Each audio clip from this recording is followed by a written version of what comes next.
Hey, welcome back to Logical Republican. Thanks for stopping in today. Greatly appreciate it. Once more, if you like what you see, like what you hear, please hit the like button, hit the share button.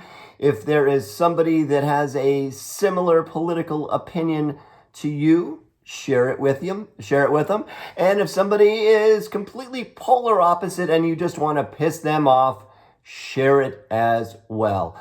Well, we're about 15 days from the election, 15 days from president number 47. Is it going to be Kamala? Is it going to be Donald J. Trump? I don't know.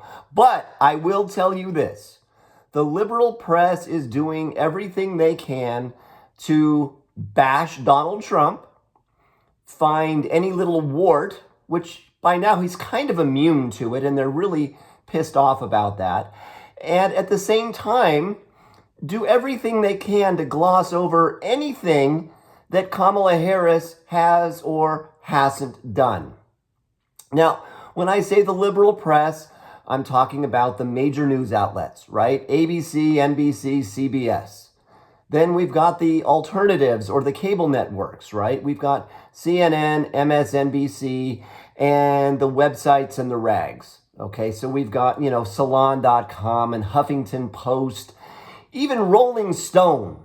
I mean, they've always been left-leaning, but it is getting to the point of absurd how much they are diving into the realm of politics and really bashing Trump and trying to pump up Harris, calling BS on all of these things that really aren't BS.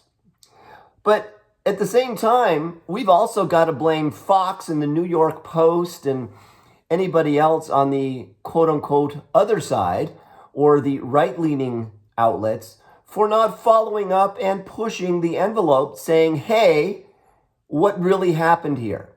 They get a headline and then something else comes up and either they don't have the manpower to follow it up or they just got lazy and they stopped reporting. So they're just as guilty for not pushing the issue. The big issue right now is McDonald's. Did Kamala Harris really work at McDonald's? Donald Trump was at McDonald's the other day. He was cooking fries and he was having fun. And I think he was doing the drive-through and all of that. But this all came about because Kamala Harris said that she had a job at McDonald's. She started as a French fryer and then she made her way to cashier. Now, this was never, ever mentioned before in any of her books, in any of the biographies that she wrote or other people wrote about her. It was not on any job application. It was really nowhere until she decided that she needed to be the every woman and stand up for the service workers and all the people that are working minimum wage or thereabouts at fast food restaurants. Now, keep in mind, back in that day, back in my day, back in our day, McDonald's was a restaurant or a place for people to work as their first job. It was high school kids. It was immigrants who had very little grasp of the English language. It was ex-cons. It wasn't people trying to raise families or making a career out of being a burger flipper.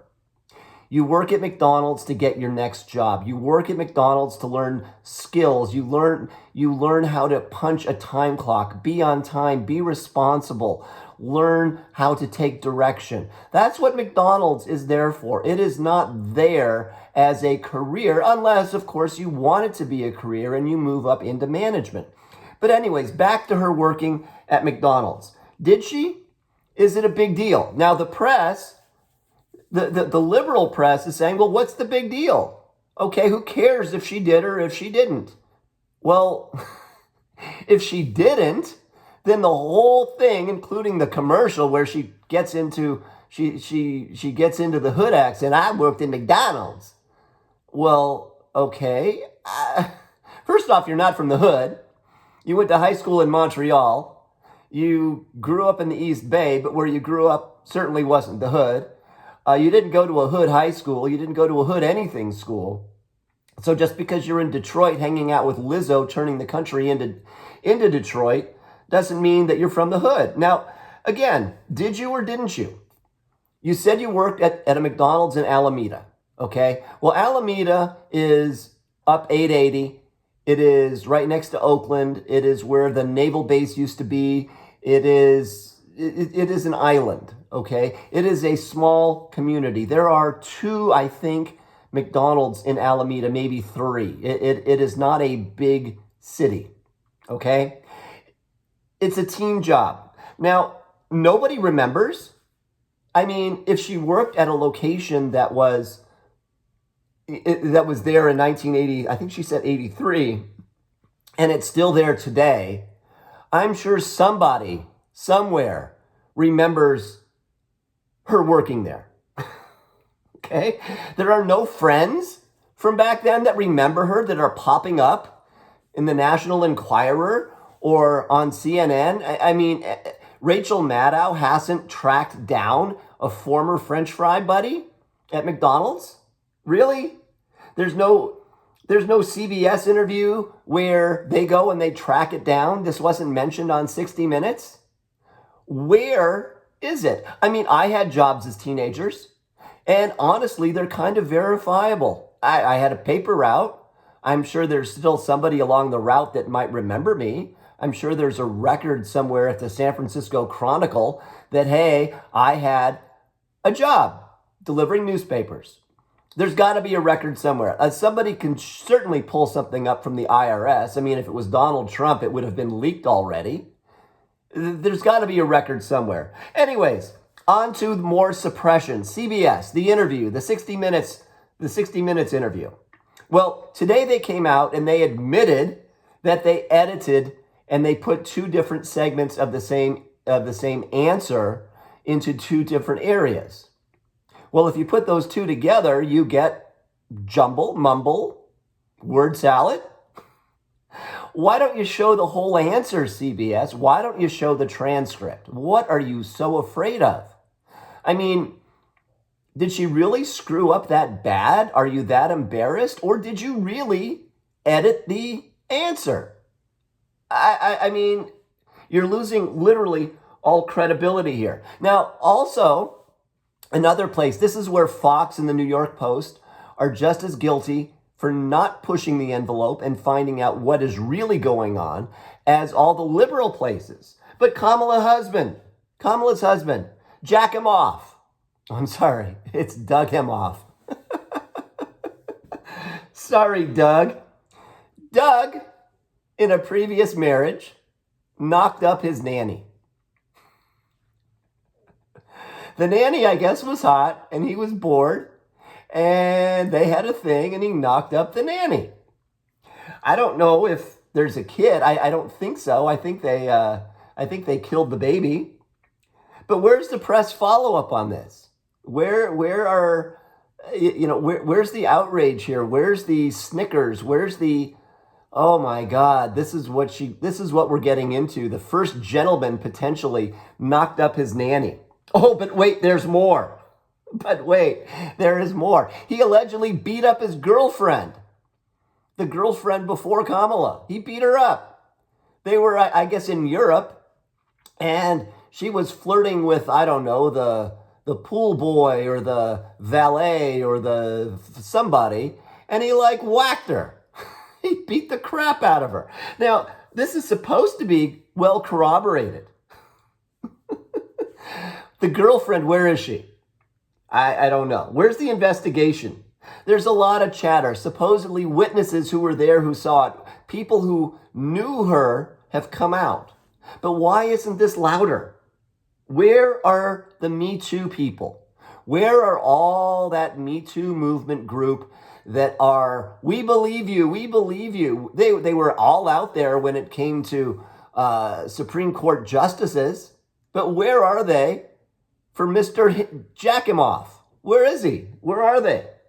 It's likely the same outrage that happens versus the Republicans, but doesn't happen during any time a Democrat is accused, ever, right? Oh, maybe, okay, if it's like complete outrage where it goes overboard and then they have to cancel somebody. But in most cases, it doesn't. I mean, Biden was accused of rape.